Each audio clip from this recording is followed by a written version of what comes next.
আমার কথায় রাগ করবেন না। যদি এটা জালসা না হয়ে নাট্য নোবেলের অনুষ্ঠান হতো কিংবা বিচিত্রা অনুষ্ঠান হতো, তাহলে আপনারা মুসলমান থাকতেন না, সব কাতলা মাছ হয়ে যেতেন। কাতলা মাছ বুঝেন তো? লাফিয়ে সামনে উঠে। কাতলা মাছকে জালে ধরা যায় না, ড্যাঙাতে ধরা যায়। ও এমন লাফ দেয়, জালের বাইরে ওভারটেক করে আপনার বাঁধের উপরে উঠে। তা আপনি আমি যাত্রা অনুষ্ঠান থিয়েটার অর্কেস্ট্রা যদি হতো, সবাই এসে একেবারে সামনে না হলেও অন্তত পক্ষে নায়িকা বা নায়িকা আপনার নায়কের বা অভিনেতা অভিনেত্রীর একবারে বুকের সামনে আমরা দাঁড়িয়ে যেতাম। এর জন্য মুসলমানদের এখন পরিণতি খারাপ। অনেক ব্যক্তি বলছে হুজুর মুসলমানদের অবস্থা খুব খারাপ। বলে কেন? বলছে ওয়াকফ বোর্ডের জমি যা আছে সব দখল করার চক্রান্ত চলছে। মুসলমানদের অবস্থা খুব খারাপ। বলে কি হয়েছে? বলে শুনলেন না আজমির শরীফের 850 বছরের পুরাতন খানকা, সেটা আপনার বলা হয়েছে, এখন বলছে যে সেখানে নাকি আপনার বলা হয়েছে শিব মন্দির ছিল। আপনারা শুনলেন না কিছুদিন আগে উত্তরপ্রদেশের মসজিদে ইমাম সাহেব আজান দিতে গিয়ে আজানের তার আপনার শ্রুতিটা, তার আওয়াজটা যে আপনার পরিমাণ হওয়ার দরকার তার চাইতে নাকি বেশি হয়ে গেছিল। এর জন্য তাকে থানায় ধরে গিয়ে 2 লক্ষ টাকা জরিমানা করা হয়েছে। অতএব মুসলমানদের আজান আপনার দেবে, তার আপনার ওভারটেক করা যাবে না। কতটা আওয়াজ হবে তার বেশি যেন না হয়, কারণ পরিবেশ দূষণ হবে।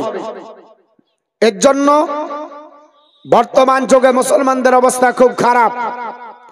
আমি বললাম ভাই ঠিকই বলেছেন, তবে মুসলমানদের অবস্থা খারাপ একটাই কারণ, এরা সব নামধারী মুসলমান। হোয়াট ইজ দ্য ডেফিনেশন মুসলিম? মুসলমান কারে বলে? আর ভিসি ব্যাডলি পাশ্চাত্যের মনীষী, বাড়ি হলো আমেরিকা, একটি গ্রন্থ রচনা করেছেন দ্য মেসেঞ্জার। তার 69 পৃষ্ঠায় বলেন a Muslim is one who surrender himself to the will of Allah. একজন মুসলমান তাকে বলা যাবে যিনি আল্লাহর ইচ্ছার কাছে আত্মসমর্পণ করেছে, তিনি হলো মুসলমান। আল্লাহ তোমার ইচ্ছা কি? আমার আল্লাহ পাক বলে আমার ইচ্ছা হলো ওয়াল্লাযিনা ইয়াবিতুনা লিরাব্বিহিম সুজদান ওয়া কিয়ামা and those who believe who spend the night beyond and standing before the Lord। আমি আল্লাহ আমার প্রেমিক প্রেমিকা বান্দা বান্দি তারা যারা রাত্রি কাটাবে কিয়ামের সেজদায়। জোরে বলুন সুবহানাল্লাহ। কিয়াম এখানে হচ্ছে দাঁড়িয়ে দাঁড়িয়ে নফল নামাজ পড়া। সেজদা আমরা জানি, বুকে হাত দিয়ে মামদালিপুরের আপনার বলা হয়েছে আজকে মুসলমানরা বলতে পারবে যেখানে যদি 300 ভোটার থাকে 300 লোক নামাজ পড়ে, তবে আমি বুকে হাত দিয়ে এটা বলতে পারি 300 যদি লোক থাকে 30টা পূজা না মুশকিল হয়। ঠিক না বে ঠিক বাপ? যে গ্রামের ভিতরে শতকরা 10% মুসলমান নামাজ যদি না পড়ে, যে এলাকার ভিতরে 10% মুসলমান নামাজ যদি না পড়ে, যে পশ্চিমবঙ্গের মাটিতে 10% মুসলমান নামাজ যদি না পড়ে, যে ভারতের মাটিতে 10% মুসলমান নামাজ যদি না পড়ে, 90% হারামখোরের জন্য 10%-এর উপরে আপনার জুলুম আসবে। বুঝতে পেরেছেন? এক চার দোকানে গেজাই, ওর টাইম লস হয় না। ও আপনার বলে হয়েছে আপনার বলে হচ্ছে পানের দোকানে গেজাই, আর টাইম লস হয় না। লাটারির দোকানে গেজাই, আর টাইম লস কোন হয় না। ও আপনার মোড়ে গেজাই, আর টাইম লস হয় না। পার্টি অফিসে গেজাই, টাইম লস হয় না। মসজিদে যদি যাই, ওর মনে হচ্ছে অ্যালার্জি হয়। মসজিদে যদি যাই অ্যালার্জি হয়ে যায়। লম্বা দোয়া চলবে না, লম্বা সূরা চলবে না, তাড়াতাড়ি করতে হবে। মানে হাইব্রিড নামাজ। জি জি, নামাজ হচ্ছে হাইব্রিডই। আপনারা আমার কথা রাগ করবেন, কিন্তু আমি আপনার বলে আছে একটু আলাদা টাইপের ছেলে, বুঝতে পেরেছেন? আমার জীবন থেকেই রেকর্ড আছে, আমি ওই মুসল্লির মুখ দেখে কথা বলা আমি পছন্দ করি না। আমাকে আমার গ্রামের লোক একদিন হঠাৎ করে বলছে, তুমি এত কিছু বললে তোমার রুজি উঠে যাবে। আমি বললাম, রুজির মালিক তো আল্লাহ, আল্লাহ তো বলেছে ইন্নাল্লাহা ইয়ারযুকু মাইয়াশাউ বিগাইরি হিসাব। আমি আল্লাহ যাকে দিই বেহিসাব দিই, আপনি আমাকে হিসাব করে দিবেন, 14 বার গুনবেন, এখন 500 টাকা লোড যেন বেশি না যায়, দেখে দে 500 কম দিবেন তো বেশি দিবেন না, ঠিক না বে ঠিক বাপ? যা বলবেন তারপরে কুটাবেন, তারপরে বলবেন হুজুর এই এই জালসার হাল, একটু কম নিলে হয় না? তো আপনি তো হিসাবের বাইরে দিতেই পারবেন না, কম দিবেন, আর আপনি বলছেন রুজি উঠে গেল। রুজির মালিক তো আল্লাহ। রুজির মালিক কে? জোরে বলতে হবে আল্লাহ। জবান খুলেন, রুজির মালিক কে? আল্লাহ। তাহলে মোল্লার উপর ডিপেন্ড করে লাভ আছে? জোরে বলতে হবে, মোল্লার উপর ডিপেন্ড করে লাভ আছে? আল্লাহ রাব্বুল আলামিন বলে ওয়া মাইয়াত্তাকাল আল্লাহু ফাহুয়া হাসবুহু, যে ব্যক্তি আমি আল্লাহর উপর ডিপেন্ড করে, আমি আল্লাহ তার জন্য দ্যাটস এনাফ, যথেষ্ট। আল্লাহ যদি যথেষ্ট হয় তার মোল্লা ধরে লাভ কি? বর্তমান যুগে এখন মোল্লার আমরা পিছন পিছন ঘুরোই, আল্লাহর নাই। বিপদে পড়েছি মোল্লার কাছে চ, সমস্যায় পড়েছি মোল্লার কাছে চ, অসুখে পড়েছি মোল্লার কাছে চ, বিটির বিয়ে দিতে হবে মোল্লার কাছে চ, সমস্ত কিছু মোল্লার কাছে আমরা চাই। চাই কি চাই না বাপ? চাইতে হবে কার কাছে? জোরে বলতে হবে কার কাছে? আল্লাহর কাছে। কারণ আল্লাহ সমস্ত সমস্যার সমাধান করে দিবে, তার কোরআনে আপনার রেফারেন্স দিয়েছে। আমার আল্লাহ পাক পবিত্র কোরআনে জানাই, এ জগৎবাসী যা চাইবা কোরআনের কাছে চাও। কোরআনকে আমি আপনার মানব জীবনের জন্য দ্য কমপ্লিট কিতাব অফ হিউম্যান বুক, আপনার মানব জাতির জন্য চূড়ান্ত সংবিধান করে আমি আল্লাহ কোরআনকে পাঠিয়েছি। তা সত্য মুসলমান আজকে লাঞ্ছিত, পদদলিত, অবহেলিত, ঘৃণিত। আমাদের কাছে আপনার আঙ্গুল তুলে তারা কথা বলে। কিছুদিন আগে আপনার দেখলাম উত্তরপ্রদেশের সম্ভল মসজিদকে কেন্দ্র করে আপনার বারে হাতে বাজিমাত করলো।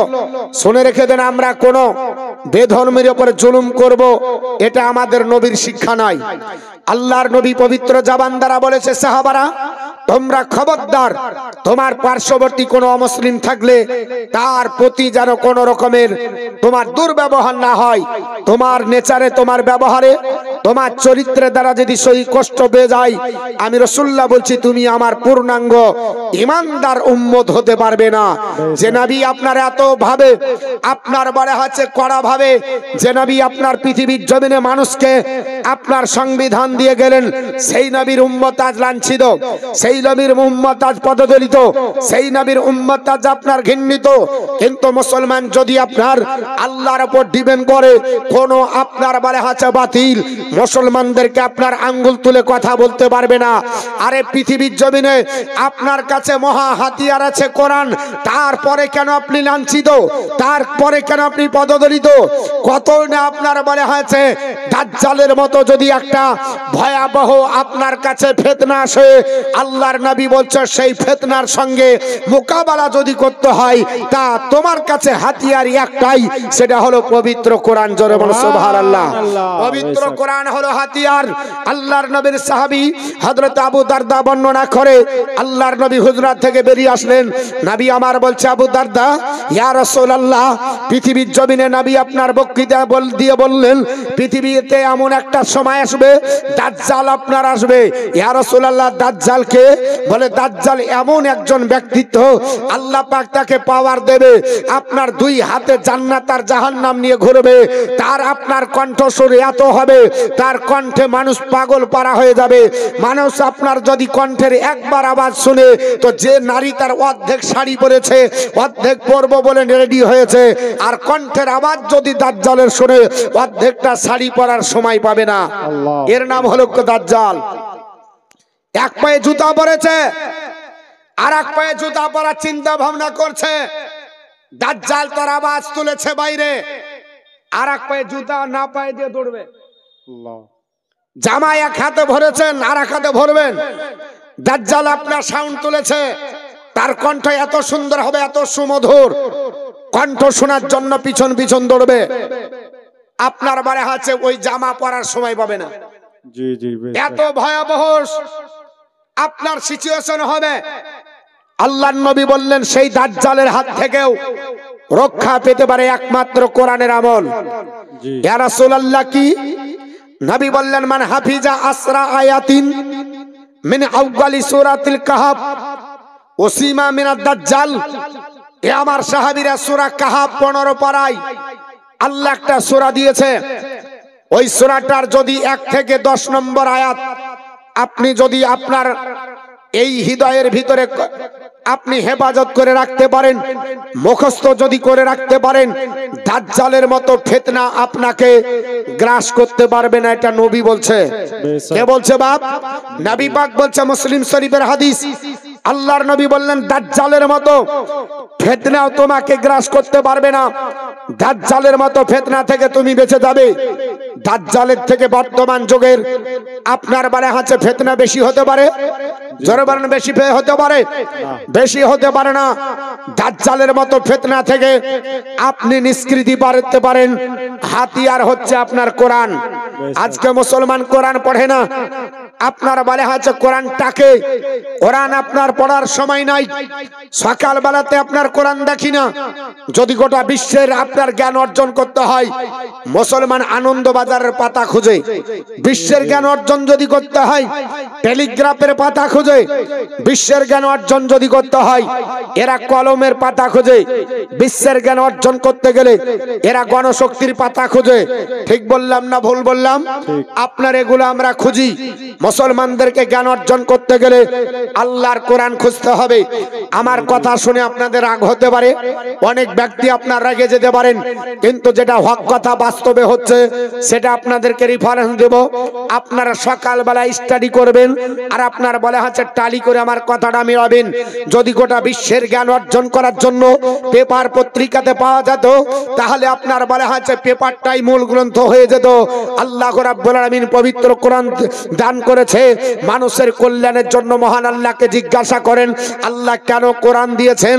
মহান আল্লাহ পাক বলে ইন্না আনজালনা আলাইকাল কিতাবা লিন-নাসি বিল হক, we have revealed this book into mankind. হাবিব আমি আল্লাহ আপনার উপর কোরআন অবতীর্ণ করেছি মানুষের কল্যাণের জন্য। সুবহানাল্লাহ ভাইসাক, সুবহানাল্লাহ জোরে বলবেন না? যদি এখন বলেন তো নেকি পাবেন। কটা নেকি পাবেন? 10টা। যাক, মোটামুটি তো বলেছেন। আপনারা মুখ খুলেন, উনি খুলেছেন। হ্যাঁ, আপনারা কটা বলেছেন? 10টা। জালসার অবস্থা 10এই আছে, এর জন্য ফ্ল্যাপ হয়নি। বুঝতে পেরেছেন? কারণ আমরা কত জালসা বুঝি। মামদালিপুরে এটা প্রথম জালসা না, এর আগে হয়েছে? হয়েছে হুজুর, কত হয়েছে। তবে সুবহানাল্লাহ কোনোদিন হয়নি। হয়েছে? এটা হুহা দেন না গো। সুবহানাল্লাহ কেউ বলেছে? কোন বক্তারা বলে? বলতে বলে? বলে। আমাদের জালসার হাল দেখেছেন? একবার সুবহানাল্লাহ বলবেন 90টি নাকি হবে। কটা হবে? কেন হবে? কেন হবে? কারণটা তো জিজ্ঞাসা করবেন। কোরআন শরীফের একটা অক্ষর পড়লে 10 নাকি। কোরআন শরীফের একটা অক্ষর পড়লে কটা নাকি? 10টা নাকি। 2টা অক্ষর পড়লে তাহলে কটা হবে? 3টা। এত ভালো ফর্মুলা মুখস্থ করেছেন। সুবহানাল্লাহতে আপনার অক্ষর আছে 9টা, তাহলে 9 10 কটা হবে? 9টা 90 হবে। আলহামদুলিল্লাহ বলবেন, ওখানেও 90টা হবে। কারণ ওখানেও 9টা আছে। আল্লাহু আকবার 8টা আছে। কটা হবে? 80টা। বিসমিল্লাহির রহমানির রহিম 19টা অক্ষর আছে। কত হবে? ভালো ফর্মুলা মুখস্থ করেছেন, এবার ভুলবেন না। না তো আপনার বলা আছে এমন জালসা শুনি সকালবেলা বলবো দারুণ ছিল রে, মৌলবি করে হিলিয়ে দিয়েছে, না হলে ফাটিয়ে দিয়েছে। এই হচ্ছে আমাদের জালসার হাল বর্তমান। এর জন্য বাপ জালসাটাকে ক্লাসরুম ভাবতে হবে। জালসাতে কি শুনছি ওটা বাস্তব যেন রূপায়ণ হয়, আগামী কালকে যেন প্রয়োগ করতে পারি, তাহলে জালসাতে কামিয়াবি হবে। আর এর জন্য জালসাতে লোক হচ্ছে না, একটাই কারণ হচ্ছে জালসাতে আপনার বলা হচ্ছে মানুষের যে শিকার যে টেন্ডেন্সি এটা খুবই কম। শিকার আপনার চাহিদা নাই, এর জন্য আপনার বলা হচ্ছে কম। যদি শিকার চাহিদা থাকতো মানুষ আপনার এসে বসতো। আল্লাহ রাব্বুল আলামিন আপনার বলা হচ্ছে পবিত্র কোরআন আপনাকে আমাকে দান করেছে মানুষের কল্যাণের জন্য। কোরআন এসেছে মানুষের কল্যাণ হবে, হুদাল্লিন নাস, মানুষের হেদায়েতের জন্য। তাহলে দাজ্জালের মতো ফিতনা আপনাকে গ্রাস করতে পারবে না। এটা কে বলছে? দয়ার নবী বলছে। আজ বর্তমান যুগে আমরা বেরিয়ে যেতে পারি না, আমরা পালাতে পারি না। আজকে যেখানেই দেখছেন মার খাচ্ছে সবাই মুসলমান। মুসলমান সবচাইতে লাঞ্ছিত, সবচাইতে ঘৃণিত। আজকে কোরআন থাকা সত্ত্বেও কেন ঘৃণিত হবে? নবী মক্কা ছেড়ে মদিনায় হিজরত করে যখন গেলেন, নবী আপন হুজরা মুবারক আরাম করছিলেন, কাফেরের দল ঘেরাও করেছিল, শুনছিলেন না? ঘেরাও করেছিল। আল্লাহর নবী কি করেছিলেন? জিবরিল আমিন বললেন, ইয়া রাসূলুল্লাহ, আল্লাহ পাক আপনাকে কোরআন দিয়েছে। কোরআনের একটা সূরা আছে যেটাকে কোরআনের আপনার বলা হচ্ছে ট্রান্সফর্মা বলা হয়, কোরআনের হৃদপিণ্ড বলা হয়, কোরআনের কলিজা বলা হয়। নবী বলেছেন লিকুল্লি শাইইন কালবুন, প্রত্যেকটা জিনিসের হৃদয় আছে। আর কালবুল কোরআন ও ইয়াসিন, আর কোরআনের আপনার কালব হচ্ছে সূরা ইয়াসিন। তো নবী আমার বললেন সাহাবারা, এই হৃদয়ের আপনার বলা হয়েছে কালব যেমন আপনার না থাকলে আপনার হৃদয় বেকার হয়ে যায়, কোরআনের আপনার কালব যদি সূরা ইয়াসিন তুমি তেলাওয়াত না করো, তোমার আমলের মধ্যে আপনার দুর্বলতা আসবে। প্রত্যেকদিন সকালে একবার করে সূরা ইয়াসিন পড়ো, ইহ জগতের ফিতনা থেকে আমার আল্লাহ নিষ্কৃতি দিবে, পর জগতের ফিতনা থেকে তুমি আপনার পরিত্রাণ পাবে। আমল নামাত আল্লাহ 10টা কোরআনের খতমের সব দান করবে। জোরে বলুন সুবহানাল্লাহ, সুবহানাল্লাহ। আর ইয়াসিন সূরা থাকা সত্ত্বেও পড়ি না। নবী আমার সূরা ইয়াসিনের 1 থেকে 1 রুকু পর্যন্ত পড়লেন, ফু দিলেন, কাফের দিকে নিক্ষেপ করলেন। হাজার হাজার কাফের আপনার বেড়া দিয়ে থাকার পরে অন্ধ হয়ে গেল। এই কথাটা আমরা তো সবাই জানি, জানি কি জানি না, কিন্তু কোনোদিন ফু দিয়া দিয়েছেন, ফেলে দিয়েছেন?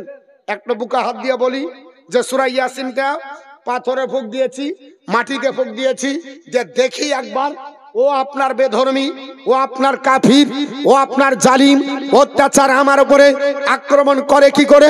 আমরা করি না। করেছি বাপ? জোরে বলুন। কিন্তু নবী আমার শিক্ষা দিলেন, যদি বিপদের মধ্যে পড়ো, যদি আপনার অশান্তিতে পড়ো, যদি জুলুম কেউ করে, সূরা ইয়াসিনের 1 রুকু তুমি পড়ে আপনার তেলাওয়াত করে নিক্ষেপ করো।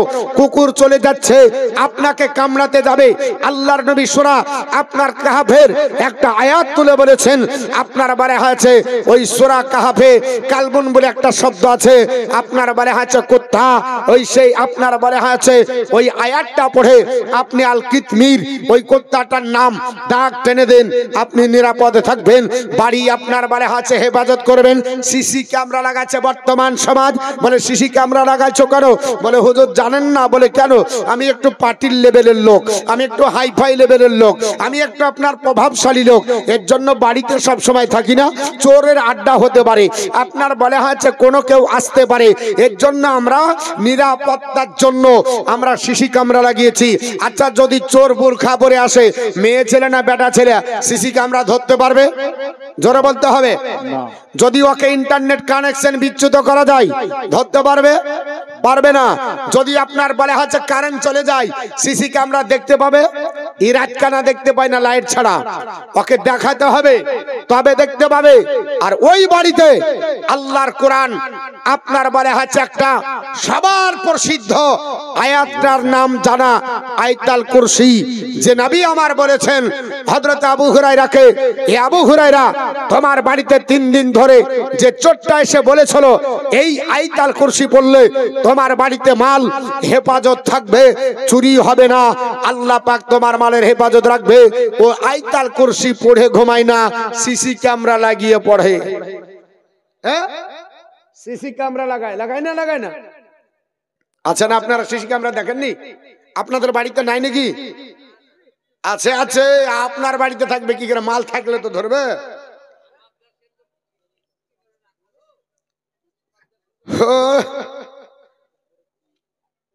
সিসি ক্যামেরা এখন লাগাচ্ছে,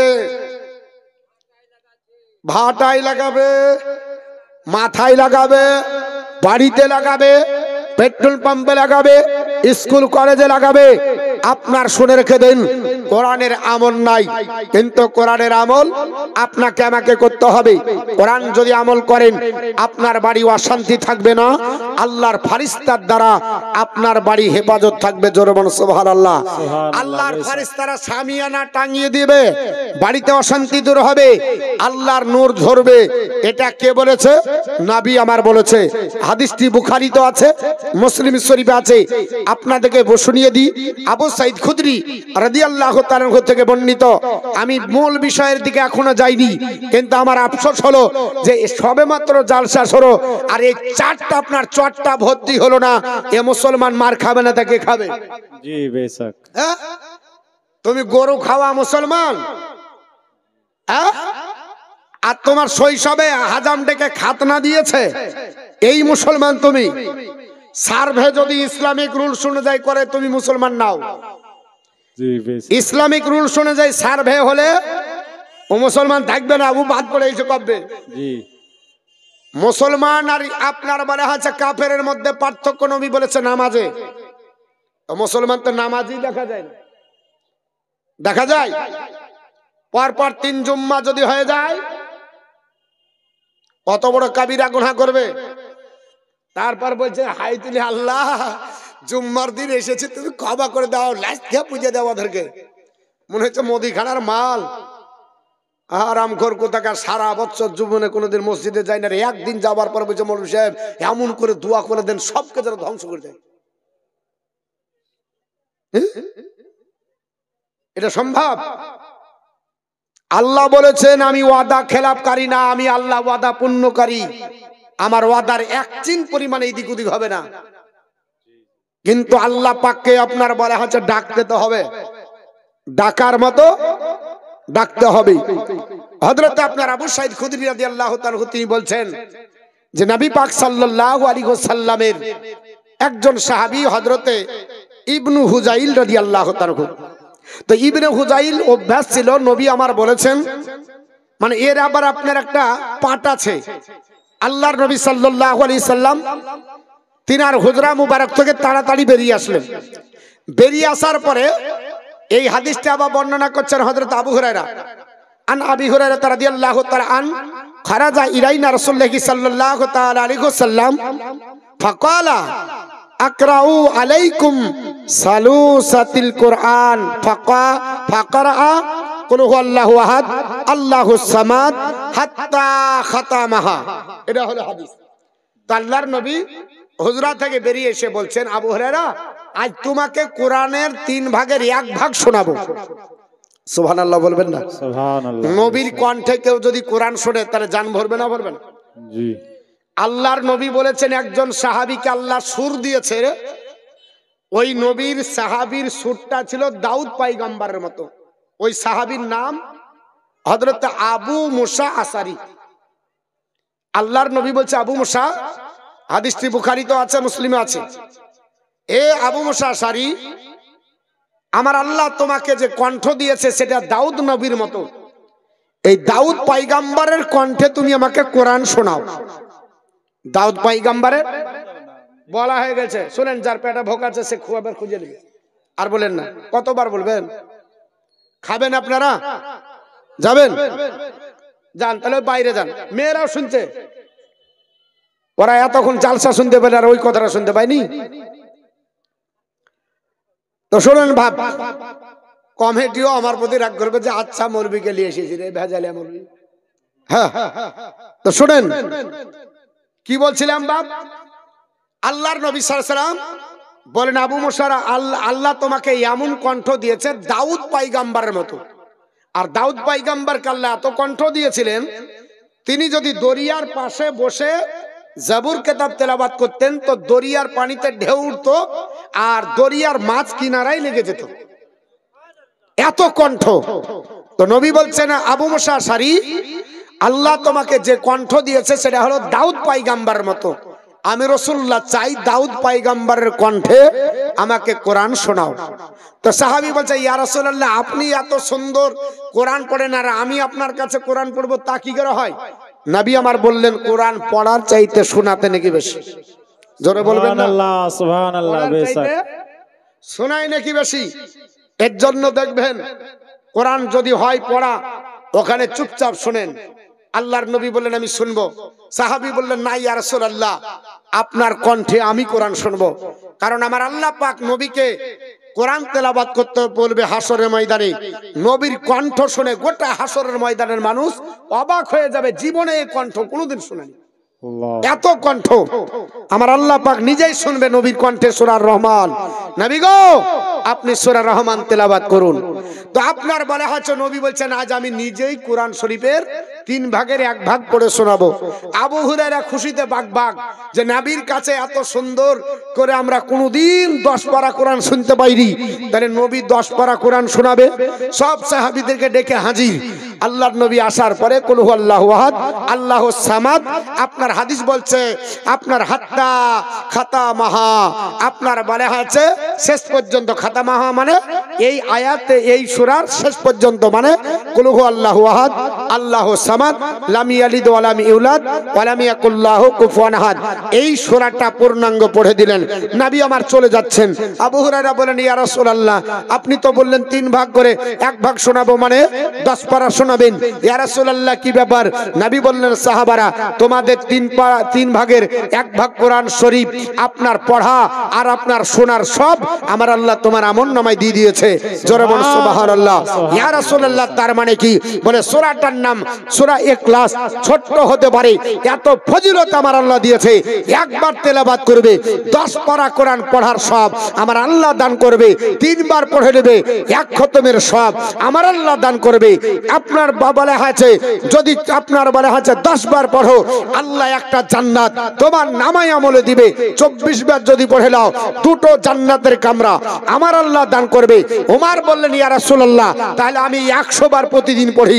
নবী বলেন ওমর, আল্লাহ তোমার আমলনামাতে 10টা জান্নাতের কামরা বরাদ্দ করবে। সুবহানাল্লাহ। বেশক। কিন্তু কোরআন পড়ি না। তাই আপনার ইবনে হুযাইল তিনি শুনে এসে বলছেন নবী বলেছে বাড়িতে কোরআন পড়বো, কোরআনের ফজিলত। তিনি কোরআন তেলাওয়াত করছেন, আর হঠাৎ করে দেখছে আস্তাবালে ঘোড়া লাচতে আরম্ভ করেছে। জি জি। আর ওই আস্তাবালে তার ছেলে ইয়াহইয়া আরাম করছিল। উনি ভয়ে থেমে গেলেন না। কোরআন পড়তে যেয়ে যদি আপনার ছেলেটার উপরে চাপ দিয়ে দেয় ঘোড়া, তাহলে আমার ছেলে মারা যাবে। উনি বন্ধ করে দিলেন। কিছুক্ষণ পর ঘোড়াও বন্ধ হয়ে গেল লাচা। আবার ভেবেছেন যে ঘোড়া লাচবে না, আবার কোরআন তেলাওয়াত করছে, আবার ঘোড়া লাচছে। এই করে 3 বার ঘোড়া লাচা কোদা করলো। হযরতে ইবনে হুযাইল তিনি বলছেন আমি ব্যাপারটা বুঝতে না পেরে আমি আস্তাবালের দিকে গেলাম। আস্তাবাল বুঝেন তো, ঘোড়া বাঁধার জায়গা। সেই আস্তাবালে যে দেখছি যে একটা বড় কালো মেঘমালা গোটা আমার বাড়িকে ছেয়ে আছে। জোরে বলুন সুবহানাল্লাহ। আর এতটা নিকটে নেমেছে, তার প্রত্যেকটা বাল্ব হ্যালোজিনের মতো টুনি বাল্ব ঝরছে। আর আমার গোটা বাড়িটা পূর্ণিমার চাঁদে যেমন আলো বিকিরণ করে ওই রকম আলোয় আলোকিত হয়ে গেছে। এই দৃশ্য আমি দেখতে দেখতে ফজর আজান হয়ে গেল। আপনার বলা হচ্ছে আমি নবীর কাছে চলে গেলাম। ফজরের নামাজ বিশ্ব নবীর পিছনে পড়লাম মসজিদে নববীতে। আল্লাহর নবীকে বললাম ইয়া রাসূলুল্লাহ, আমি আজকে একটা দৃশ্য দর্শন করলাম। কি? আমার বাড়িতে আমি কোরআন তেলাওয়াত করছিলাম, কিন্তু আমার বাড়িতে আস্তাবালে ঘোড়া লাচছিল। ইয়া রাসূলুল্লাহ, আমার ঘোড়ার লাচা কোদা দেখে আমার ভয় হলো। আমার ছেলে ইয়াহইয়াকে যেন ঘোড়া পদদলিত না করে, সেই চিন্তা ভাবনা করে কোরআন তেলাওয়াত বন্ধ করলাম। কিন্তু দেখলাম ঘোড়াও বন্ধ হয়ে গেল লাচা কোদা। আবার তেলাওয়াত করি, আবার ঘোড়া লাচে। এই করে 3 বার হলো। আমি আস্তাবালের দিকে যেয়ে দেখি বিশাল মেঘমালা আমার বাড়িকে ছেয়ে আছে। আর হ্যালোজিন আর আপনার বলে হাজার টুনি বাল্বের মতো লাইট আমার বাড়িতে পড়ছে। গোটা বাড়িটা জ্যোৎস্নায় ভরে গেছে। আল্লাহর নবী বুঝতে পারলাম না। ফজরের আজান হলো, আস্তে আস্তে মেঘমালা উপরে উঠে গেল। নবী বলছেন তুমি যদি আপনার বলে আছে কোরআনে এখনো তেলাওয়াত করতে, এখনো তুমি মেঘমালা দেখতেই পেতে, আর টুনি বাল্বের লাইট তোমার বাড়িতে পড়তো। ইয়া রাসূলুল্লাহ, মানে কি? বলে ওটা মেঘমালা না, ওটা হচ্ছে আল্লাহর ফারিস্তার দল। এত ভাবে তোমার বাড়িতে আল্লাহ নাজিল করেছে, গোটা আপনার বাড়িটাকে আল্লাহ তোমার সামিয়ানার মতো ফারিস্তার দ্বারা আপনার বলা হয়েছে ছেয়ে আছে। আর ওটা মেঘমালার উপরে যে টুনি বাল্ব দেখছে তোমার বাড়িতে, যে আপনার বলা হয়েছে আলো বিকরণ করছিল, ওটা আপনার বলে হচ্ছে টুনি বাল্ব নয়, ওটা হচ্ছে আল্লাহর রহমত তোমার বাড়িতে ঝরে ঝরে পড়ছিল। যদি আল্লাহর রহমত আপনার বাড়িতে হয় তাহলে কি করে অশান্তি বাড়িতে হতে পারে, জাহামত কি করে হতে পারে? মুসলমান একটাই কারণ, কোরআন থেকে অনেক দূরে, কোরআন থেকে আপনার বলে হচ্ছে অনেক আপনার দূরে আছি। পৃথিবীর জমিনে শুনে রেখে দেন, কোরআনের কাছে আপনি দাঁড়িয়ে যান, পৃথিবীর জমিনে আপনাকে চিন্তা করতে হবে না। মসজিদ রক্ষা করার দায়িত্ব আপনার নাই, ওয়াকফ বোর্ড রক্ষা করার আপনার দায়িত্ব নাই, আপনার বলে হচ্ছে খানকা রক্ষা করার আপনার দায়িত্ব নাই, মুসলমানদেরকে রক্ষা করার আপনার দায়িত্ব নাই। ইতিহাসকে আমরা ভুলে গেছে নাকি? আব্রাহা বাদশা পৃথিবীতে এসেছিল, আল্লাহর কাবাকে আঙ্গুল তুলে চোখ দেখিয়েছিল, যেই দিন সেই দিন হযরতে আপনার আব্দুল মুতাল্লিব বলেছেন, আল্লাহ আমার শক্তি যদিও কম হয়, তুমি তো আমার আল্লাহ, তোমার শক্তি কম নাই, ঘরও তোমার, তুমিও আমার, অতএব তোমার ঘর তুমি আল্লাহ রক্ষা করো। আল্লাহ আবাবিল পাখি দিয়ে 3টা করে থ্রিনার গুলি দিয়ে গোটা আবাবিল পাখিকে আপনার হুকুম দিয়ে হাতি বাহিনীকে ধ্বংস করে কিয়ামত পর্যন্ত কাবাকে আল্লাহ ঐতিহ্যবাহী ঘর করে পৃথিবীর জমিনে মাথা খাড়া করে দাঁড়িয়ে দিয়েছে। আজ পর্যন্ত কোনো বাতিলের ক্ষমতা হয়নি আপনার কাবার দিকে আঙ্গুল তুলে কথা বলতে পারে। আপনার বলে আছে নারায়ে রিসালাত মাসলাক আলা হযরত জিন্দাবাদ, উলামা আহলে সুন্নাহ জিন্দাবাদ, মাওলানা মুহাম্মদ মতিউর রহমান সাহেব কিবলা জিন্দাবাদ। আপনার আমার উচিত হবে এই জন্য আপনার বলে আছে আল্লাহর উপর ডিপেন্ড করা।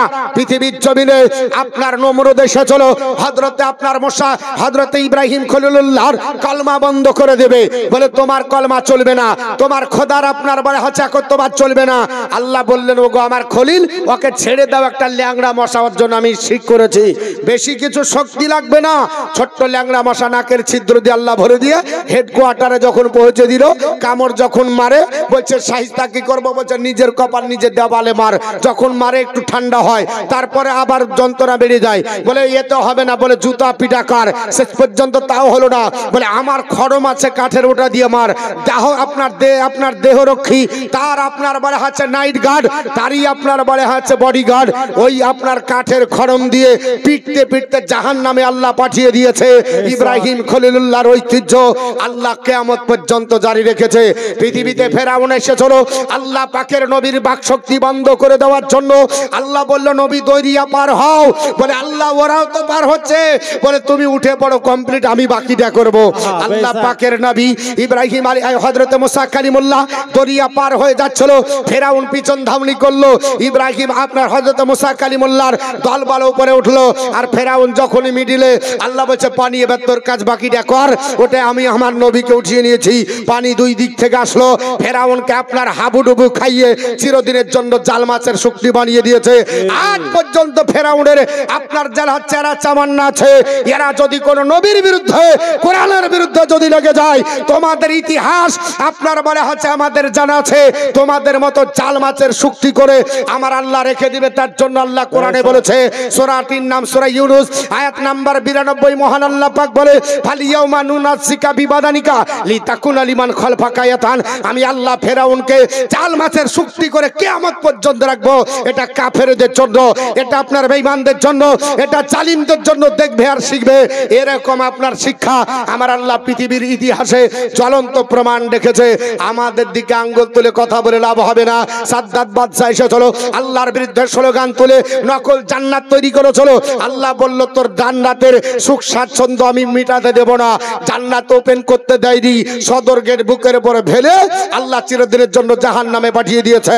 আমার আল্লাহ তার বাক শক্তিকে বন্ধ করে দিয়েছে।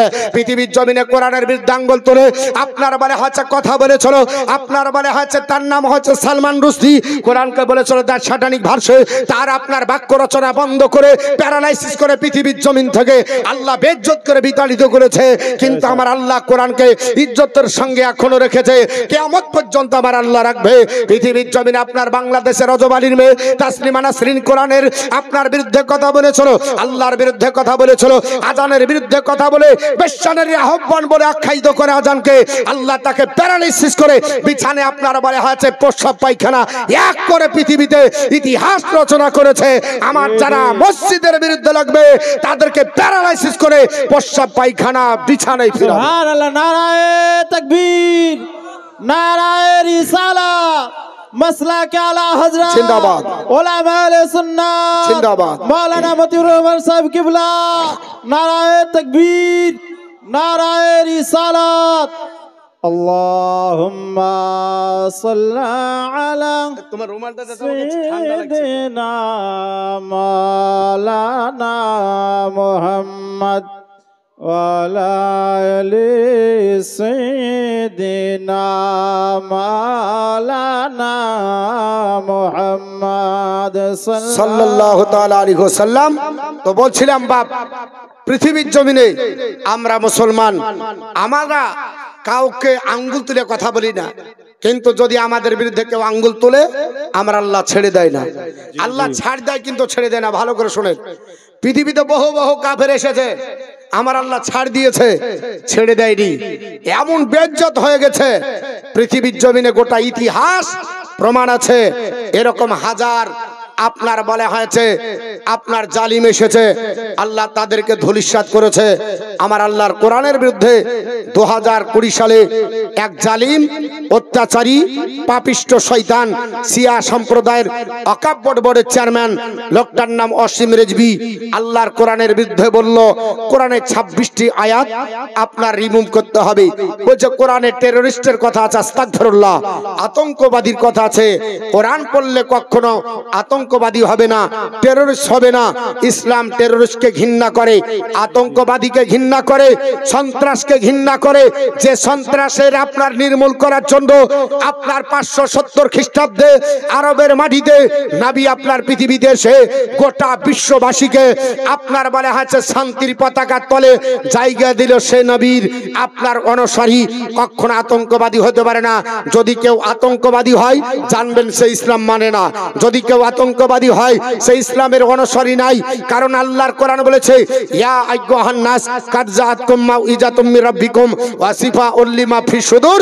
আমার আল্লাহ পাক বলে নিশ্চয় তোমাদের কাছে আমি আল্লাহর তরফ থেকে এসে গেছে একটা নসিহত।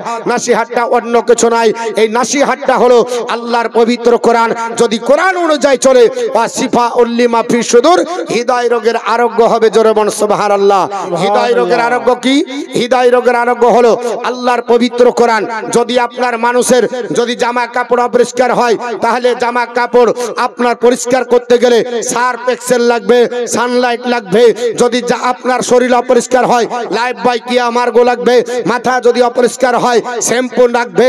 কিন্তু যদি হৃদয় অপরিষ্কার হয় এক প্যাকেট সার্ফ যদি ভরে দেন আপনার পরিষ্কার হইবার হবে না। একটা লাইফ বয় যদি ভরে দেন আপনার হৃদয় পরিষ্কার হবে না। এক প্যাকেট শ্যাম্পু যদি ভরে দেন আপনার পরিষ্কার হবে না। বলে কিসে পরিষ্কার হবে? আমার আল্লাহ পাক কোরআনে বলছে ওয়া শিফাউল লিমা ফি সুদুর, হৃদয় রোগের আরোগ্য হলো আল্লাহর পবিত্র কোরআন। জোরে বলি সুবহানাল্লাহ। এর জন্য পৃথিবীতে আপনাকে আমাকে আল্লাহর উপর ডিপেন্ড করতে হবে।